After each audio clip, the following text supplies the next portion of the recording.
Ya, shalom Bapak Ibu, kita dalam program Q&A, bertanya dan menjawab, dan kali ini saya akan membaca pertanyaan peserta yang hadir di Zoom, tapi tidak saya sebut nama.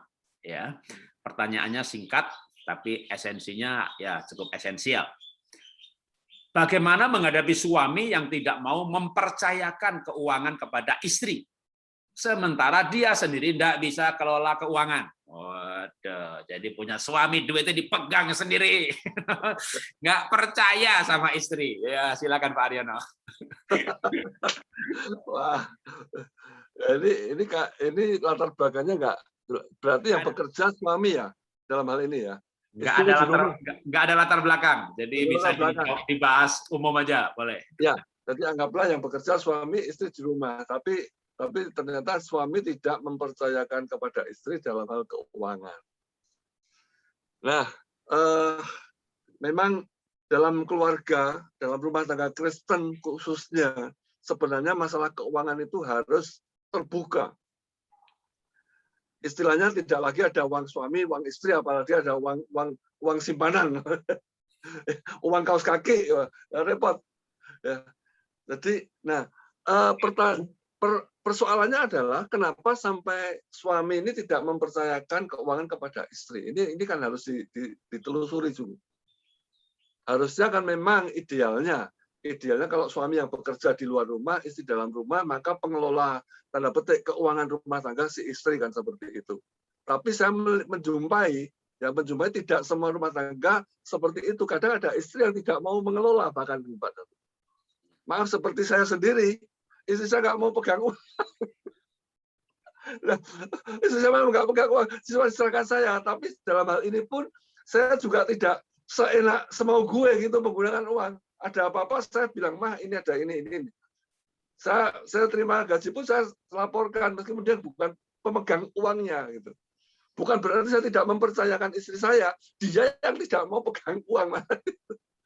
Nah, tapi dalam hal kasus ibu ini, ya, kalaupun suami tidak percaya menyerahkan keuangan ya sudah, ya apa yang menjadi maunya suami, coba diajak ngomong, Pak, atau ya, kenapa saya kok tidak mendapat peran dalam keluarga ini? Ya, pada umumnya kan dalam keluarga itu bendahara ya istri, ya kan seperti itu. Saya tidak bermaksud menguasai keuangan, tapi ajaklah komunikasi, ajak bincang-bincang seperti dari hati ke hati, ya. Karena memang yang tahu betul kebutuhan keuangan di rumah tangga harusnya istri untuk belanja, untuk urusan lain-lain, ya bayar apa misalnya sekolah anak, macam-macam kebutuhan hidup sehari-hari. Itu kan ada budgetingnya, ada anggarannya, ya. Ya ajaklah suami bercakap-cakap. Atau kalau memang seperti itu, ya buat semacam pembukuan rumah tangga yang sederhana. Kalau suami nggak percaya, ya kita buatkan, Pak, ini anggaran kita belanja setiap bulan seperti ini. Ini untuk kebutuhan belanja sehari-hari. Ini untuk bayar listrik, bayar telepon, bayar tagihan pulsa, sebagainya. Yang ini untuk bayar sekolah anak dan sebagainya. Ini untuk lain-lain. Ini untuk bagian pelayanan persembahan gereja dan sebagainya. Dibukakan. Kalau toh akhirnya suami tidak tetap uangnya dia pegang, ya kita sudah mencoba memberikan pandangan dan solusi yang terbaik. Nah, makanya saya kurang jelas di awal kenapa suami ini apa sebabnya tidak mempercayakan. Saya percaya ibu baik ya dalam hal ini. Tidak juga menyalahgunakan keuangan. Oh, nanti untuk dipakai yang lain-lain seperti itu. Ya. Nah, di sisi lain, nah ini saya juga nggak tahu kenapa si suami ini kok punya karakter seperti itu. Toh harusnya sebagai suami istri kan ini uang bersama. Tidak ada sesuatu yang harus dan perlu dan boleh disembunyikan seperti itu. Ya. Jadi saya bukan pakar ekonomi rumah tangga, tapi sejauh yang saya ketahui dan yang saya praktekkan seperti itu. Ya. Dalam keluarga saya pun ya saya tetap pegang uang, ada apapun saya yang bayar Pak Jarod. Itu saya nggak mau. Di rumah makan dimanapun ya saya yang ya itu pengalaman dan sekaligus mungkin sedikit jawaban yang barangkali sederhana ya, Mungkin Pak Jarod bisa silakan tambahkan untuk yang lebih detail, lebih mendarat. Terima kasih. Tuhan Yesus berkati Ibu dan suami dan keluarga. Oke, saya mau tambahkan dan saya kebetulan ada file yang saya akan sampaikan secara singkat. Siapa yang pegang uang dalam keluarga Kristen yang diajarkan oleh Alkitab? Suami atau istri, ya, nggak ada ayatnya. Jadi Alkitab itu nggak mengajarkan bahwa suami yang pegang uang atau istri pegang uang. Kalau budaya Yahudi, laki-laki yang pegang uang. Ya, kayak budaya Jawa beda, Minang beda, gitu ya. Di Padang wanita yang pegang uang, laki-laki bahkan nggak punya aset, tanah semuanya nama istri. Itu kalau di Minang. Tapi kalau Yahudi, tanah turun temurun nama laki-laki. Jadi, tapi itu budaya. Jadi nggak boleh budaya Yahudi dipakai untuk kita. Kalau pakai budaya Yahudi, ya bapak yang pegang uang. Yang ada ayatnya adalah ketika berbicara bukan soal uang sebenarnya, tapi nasar soal uang. Dan nasar itu dalam bilangan pasal 30, di mana suami atau istri bisa membatalkan nasar pasangannya. Jadi nasar itu tidak bisa batal. Yifta bernasar mempersembahkan anaknya, bukan anaknya, siapa saja yang menjumpai kalau dia pulang menang perang, dipersembahkan kepada Tuhan. Kalau lembu ya disembelih. Nah ini anaknya perempuan. Ada tafsir ya memang dikorbankan betulan sebagai korban bakaran, tapi ada tafsir bahwa anaknya dipersembahkan kepada Tuhan untuk melayani Tuhan seumur hidup dan tidak menikah atau selibat. Tafsiran ini didukung oleh ayat yang lain yang mengatakan bahwa anak perempuan Yefta menangisi kegadisannya, bukan menangisi nyawanya. Di bukit-bukit dia menangisi kegadisannya. Nah, tapi apapun tafsirannya, yang pasti nasar nggak bisa dibatalkan. Tapi ada adendum nasar. Dalam bilangan 30 itu menceritakan kalau misalnya istri bernasar, saya mau janji iman, bayar 10 juta buat gereja kalau sekarang ya. Kalau zaman dulu ya bayar sekian domba untuk bait Allah atau untuk imam gitu. Lalu suaminya dengar, nggak usah dibayar gitu. Ternyata nasar soal uang itu bisa dibatalkan oleh pasangan. Walaupun nasar sendiri nggak bisa batal sebenarnya. Tapi kalau begitu soal uang itu bisa dibatalkan. Nah artinya yang Alkitab ajarkan bukan siapa yang pegang itu suami istri, nggak ada ayatnya. Boleh kayak Pak Haryono suami yang pegang uang, boleh seperti saya istri yang pegang uang, boleh dua-duanya pegang uangnya masing-masing. Tapi yang diajarkan itu sepakat. Jadi siapapun yang pegang, yang penting sepakat. Nah, sepakat apa? Pengeluaran, buat rumah tangga berapa, buat kolektor berapa, disepakati. Lalu selain membicarakan pengeluaran, pemasukan, mau nabung berapa persen untuk nanti suatu saat bisa beli rumah, beli mobil, itu disepakati. Nah, kesepakatan itulah yang nanti bisa mengurangi konflik. Jadi kalau anak-anak muda sekarang milenial mereka lebih rinci mengenai kesepakatannya, ada yang namanya batas otoritas. Apa itu batas otoritas? Mah, kamu nyumbang gereja di bawah 500.000 nggak usah izin. Habis nyumbang aja baru cerita. Papa mau bantu temen di bawah 1 juta, ya kasih aja nanti baru cerita belakangan. Ya, jadi ada batasnya. Atau ngasih di bawah 100.000 nggak usah WA saya. Mah, mau beli lombok nggak usah WA saya ya, langsung aja, itu sudah otoritas. Nah, sepakat itu perlu global. Misalnya suami bisnis, ibu bisnis, pasti pola keuangannya berbeda. Jadi tidak ada satu pola yang bisa dilakukan untuk semua keluarga. Bapaknya punya perusahaan, ibunya punya perusahaan, nggak bisa ekonomi hanya ibu yang pegang. Bapak mau pulaan gimana? Bapaknya pedagang yang sering jual beli, ibunya yang pegang duit, mau jual beli susah. Bapaknya pegawai negeri, gajinya tetap tiap bulan, ibunya ibu rumah tangga, biasanya ibu yang pegang. Bapaknya pengusaha, ibunya ibu rumah tangga, biasanya bapak kasih jatah, mah buat dapur dan lain-lain sebulan 10 juta. Yang ratusan juta, yang miliaran bapak yang pegang, itu normal sekali. Dan itu semuanya tidak ada yang menyalahi Alkitab. Alkitab tidak mengajarkan siapa yang pegang uang, tapi yang diajarkan adalah sepakat. Nah, kalau sepakat, sebenarnya siapapun yang pegang nggak masalah. Sepakat terutama soal pengeluaran, kan yang diajarkan Alkitab bilangan 30 itu suami atau istri bernasar, pasangannya bisa batalin. Nggak boleh nyumbang janji iman tanpa sepengetahuan, sepersetujuan pasangan. Jadi esensi yang di situ adalah kesepakatannya. Nah, maka sebenarnya juga kalau saya bilang sama bapak-bapak, udahlah, uang suruh pegang istri aja, tapi tegas dulu nih, pengeluaran di luar plafon harus sepakat. Dapur segala macam, 5 juta, anak-anak nyumbang kolektor sekian, jumlahnya sekian, blek dikasih. Nah, itu di bawah otoritas dia gitu ya. Saya dulu kalau saya beda, saya sama istri kita kerja bareng. Dia kerja, saya kerja. 3 tahun pertama, istri saya 3 kali lipat gaji saya. Pegang uang masing-masing, tapi kita sempat bagi tugas. Saya telepon, kamu listrik. Saya uang pangkal, kamu SPP. Itu sampai kita bagi-bagi begitu.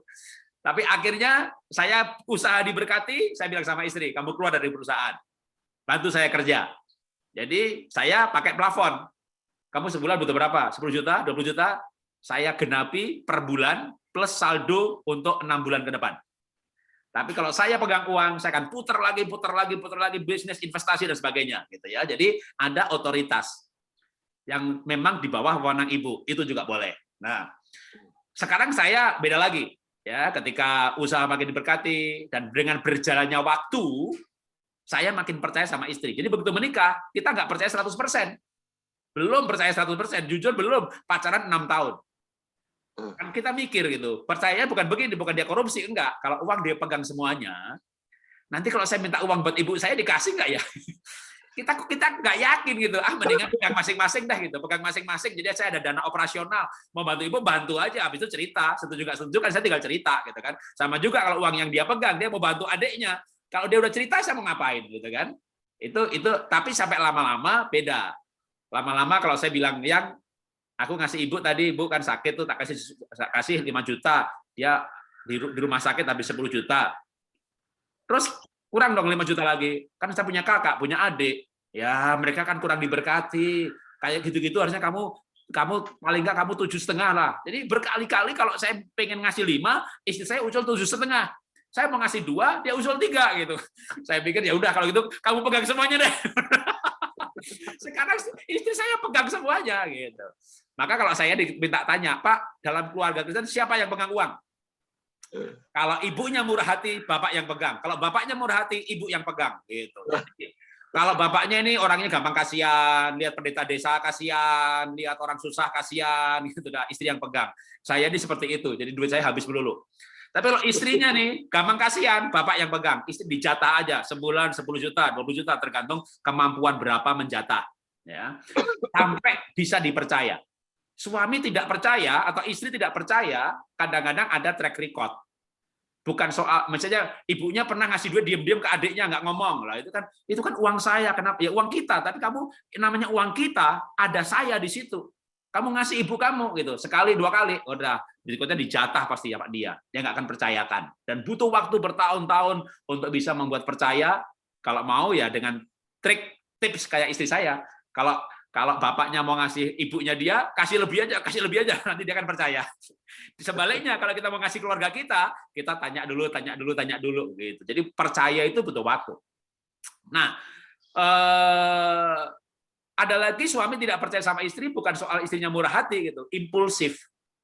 Ya, impulsif tuh begini, Pak, aku mau ke mall beli beras. Wah, awal menikah kan, seneng suaminya, istriku baik, rajin, nggak minta ditemani, mau beli beras ke mall, ya oke lah.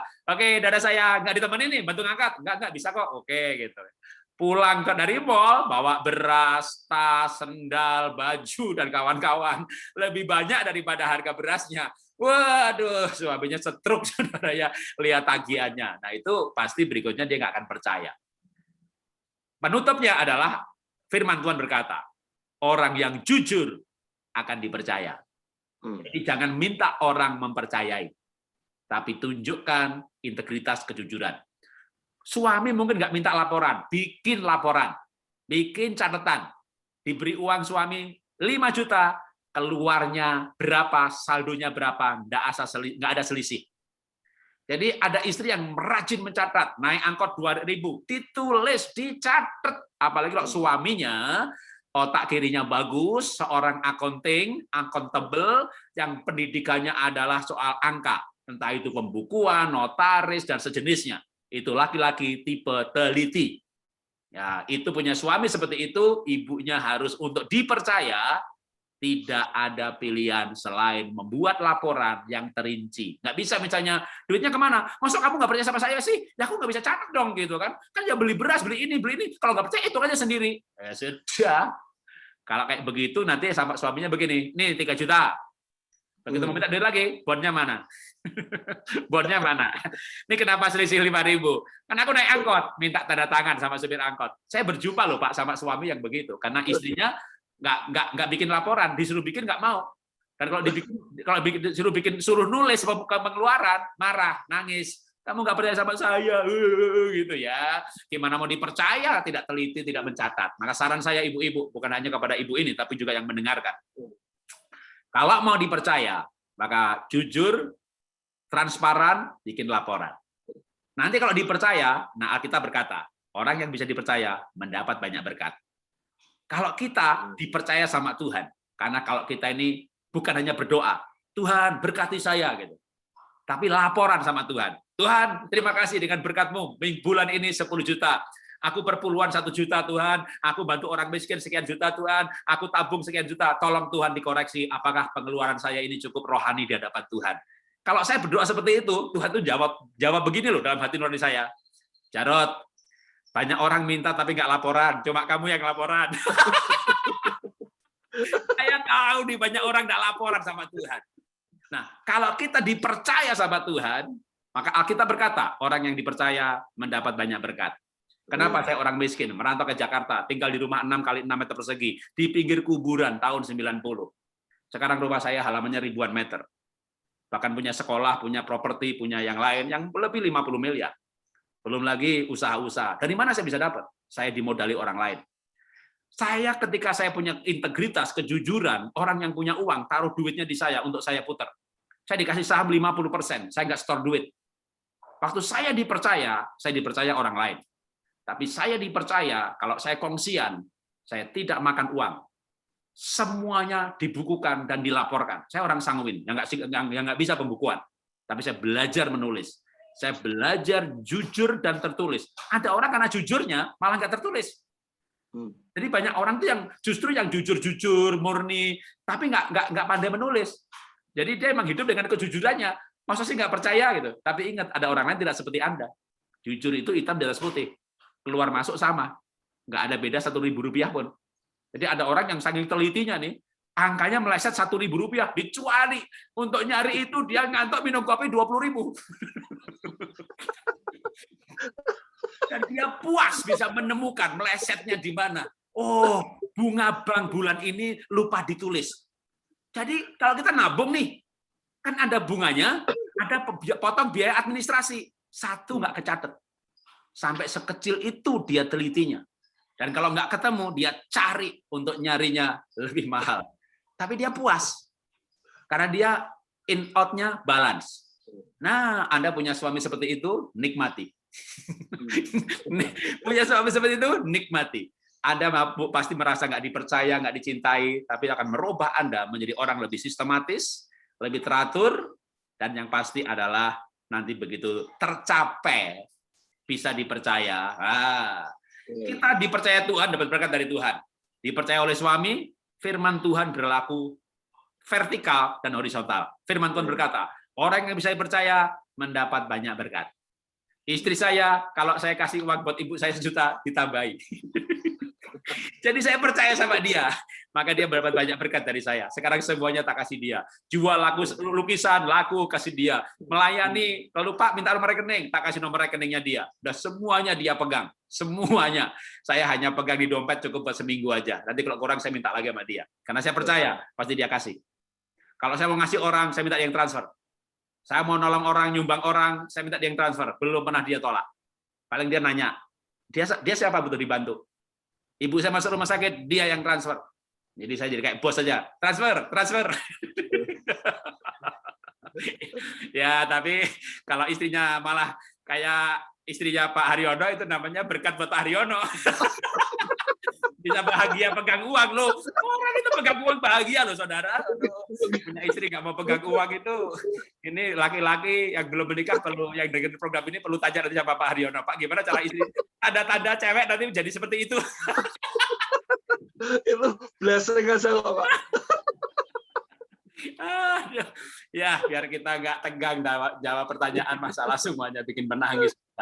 Tapi kita tertawa sebentar supaya. Tapi ada esensi di sini, yaitu kita belajar jujur, integritas, dan satu hal lagi kalau dalam pernikahan sepakat. Nah kalau bicara sepakat, mau yang pegang suami ya nggak masalah. Yang penting kalau kamu keluar, sepakat dulu. Atau saya bicara sama bapak, Pak, suruh aja pegang istri. Yang penting ajarkan kesepakatan ini. Pegang, coba pegang. Bukan pemilik, coba pegang. Kalau mau keluar, sepakat. Ya. Dibuat kesepakatannya, selesai masalah. Asal orang komitmen untuk mengikuti kesepakatan. Karena ketika kesepakatan tidak diikuti, yang ada tidak percaya, bubar percaya. Kongsian itu perusahaan aja kalau nggak percaya, bubar. Ya. Tapi saya kongsian dari tahun 92, Bapak Ibu. Saya kongsian tidak pernah ganti kongsi dan tidak nambah kongsi. Nambah perusahaan, IFA Dasyat, PT HP Liquid, PT Animasi, LSP Animasi, bikin grosir, bikin toko, bikin pabrik. Saya berkali-kali buka usaha. Ada yang tutup, ada yang jalan terus. Sekarang Happy Holy Kid Land lagi dipersiapkan dengan kongsi yang sama. Kenapa? Saya menemukan orang yang punya integritas, dan saya juga bagi dia orang yang dia temukan punya integritas. Saling percaya, kongsian awet. Kongsian kami seusia pernikahan kami. Beda 2 tahun, maaf ya kan. Jadi begitu menikah, 2 tahun kemudian saya kongsian sampai hari ini. Jadi orang bisa dipercaya, kongsian juga awet. Menikah juga awet. Jadi orang yang bisa dipercaya. Tuhan memberkati. Amin.